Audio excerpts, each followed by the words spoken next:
دوستو، جب زندگی میں بہت زیادہ مشکلات، بہت زیادہ پریشانیاں آ جائیں تو ان 6 دعاؤں کو ہمیشہ یاد رکھیں۔ سب سے پہلی دعا ہے حضرت موسیٰ علیہ السلام کی۔ جب بھی وہ پریشان ہوتے تو وہ اس دعا کا ورد کیا کرتے تھے۔ دوسری دعا حضرت ایوب علیہ السلام کی ہے۔ وہ بھی جب پریشان ہوتے تو اس دعا کا ورد کیا کرتے تھے۔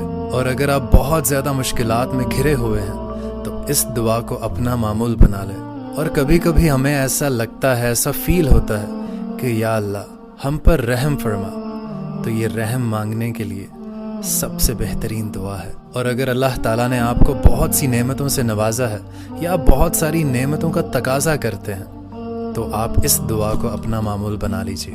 اور اگر آپ اللہ سے تقویٰ چاہتے ہیں کہ آپ میں تقویٰ ہو تو یہ دعا سب سے بہترین ہے۔ ان دعاؤں کو آپ سیو کر لیجئے اور مجھے دعاؤں میں یاد رکھیں۔